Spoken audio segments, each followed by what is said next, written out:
लो, ये देखिए हम दोनों क्वेश्चन डिस्कस कर रहे हैं। फर्स्ट क्वेश्चन देखिए क्या है। 30 bricks each of mass 3 kg are stacked over one another. समझ में आ रहा है? पिक्चर क्लियर है? जी का 10 लेना है। Find contact force between 7th और 8th ब्लॉक। 7th और 8th के बीच लेना है। कैसे काउंट कर रहे हैं? Counted from top. तो बताओ, टॉप से काउंट कर रहे हैं, ठीक है। ये है 7th, ये है 7th और 8th के बीच का। ऊपर रह गया 7th और नीचे हो गया 8th, ठीक है। तो इस सरफेस पे लेना है। तो क्या बताए थे कि जिस सरफेस पे लेना है उसके ऊपर कितना वे है। तो ऊपर तो 7 ब्रिक्स होगा, 7 ब्रिक्स होगा। तो इसका कितना होगा बताओ? एन का वैल्यू होगा यहां पे 7 ब्रिक है ऊपर, तो 7 का मास कितना होगा? 7 गुना 3 21 और इंटू 10 210। आगे वहां नॉर्मल हो गया 210, ठीक है। और अगर हम नीचे से काउंट करें, देखो ध्यान से, नीचे से 7th और ये हुआ 8th, तो ये हो गया 7 ब्रिक्स नीचे से। तो ऊपर कितना रह गया? टोटल है 30, 7 ले लिए हैं तो 23 ब्रिक्स हो गया। तो यहां का नॉर्मल क्या लिखेंगे? 23 इंटू 3। उसके ऊपर कितना है वो मायने रखता है। 23 इंटू 3 इंटू। क्लियर है? क्लियर है ये point? Okay okay. School exam में पूछा जा सकता है बिल्कुल। सेकंड, सेकंड में बहुत हिसाब से बनाना है। A block is kept on the surface of lift that moves upward, ठीक है। The contact force may be greater than weight, क्योंकि अभी हम लोग देखें N equal to M G plus M A. इसका आंसर होगा ऑल ऑफ देम। इसका आंसर होगा ऑल ऑफ द एवं, सारा पॉसिबिलिटी। इसका आंसर होगा सब।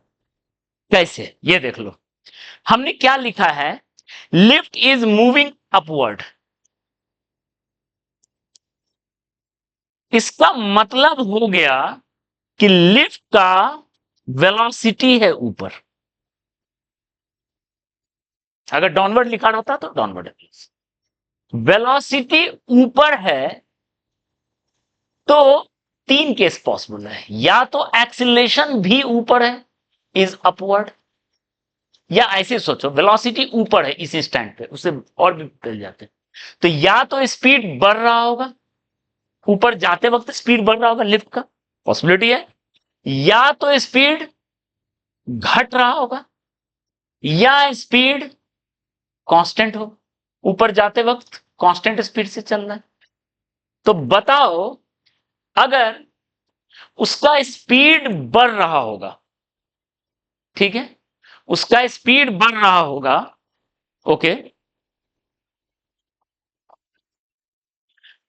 तो स्पीड बढ़ रहा होगा और वेलोसिटी भी ऊपर है और स्पीड भी बढ़ रहा है, इसका मतलब एक्सीलरेशन ऊपर, एक्सीलरेशन इज अपवर्ड। तभी ना कोई चीज का स्पीड बढ़ रहा है ऊपर जाते वक्त, इसका मतलब वेलोसिटी भी ऊपर है और एक्सीलरेशन भी ऊपर, तभी होगा। ये कांस्टेंट है मतलब एक्सीलरेशन, और स्पीड घट रहा है मतलब एक्सीलरेशन इज, यानी तीनों पॉसिबिलिटी बन रहा है यहां। Normal M G plus M A, M G, क्योंकि हमने ये नहीं लिखा एक्सीलरेशन ऊपर है, वेलोसिटी ऊपर है। क्लियर है? तो होपफुली ये पॉइंट क्लियर होगा। पहला वाला मेथड, पहला समझ में आया ना? जहां पे सरफेस है उसके ऊपर कितना वेट है। लिफ्ट में या तो जी, जी की जगह क्या बन रहा है? जी प्लस ए या जी माइनस ए। तो बस लास्ट पॉइंट देख लो, अगर मान लो कोई लिफ्ट में बहुत सारा ब्लॉक ऐसे है,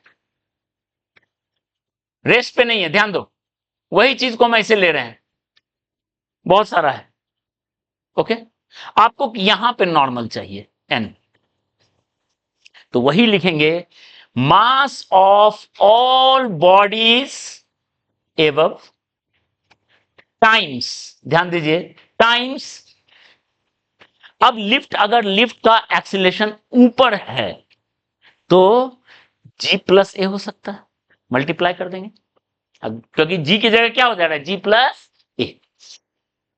अगर एक्सीलरेशन लिफ्ट का नीचे है तो यहां क्या मल्टीप्लाई होगा, g माइनस ए, वही चीज कहीं पे नॉर्मल पूछा तो m या तो g या g प्लस ए या g माइनस ए, m क्या उसके ऊपर कितना, या फिर m इंटू जी, डिपेंड करता है ये एक्सीलरेशन अगर जीरो है, ये तो g प्लस ए, g माइनस ए, g और ऊपर कितना मास है, वही चीज को हम यहां लगा देंगे। क्लियर है, चलो क्लास ओवर, रिवाइज कीजिए अच्छे से, नेक्स्ट क्लास में हम लोग ढेर सारा प्रॉब्लम करेंगे।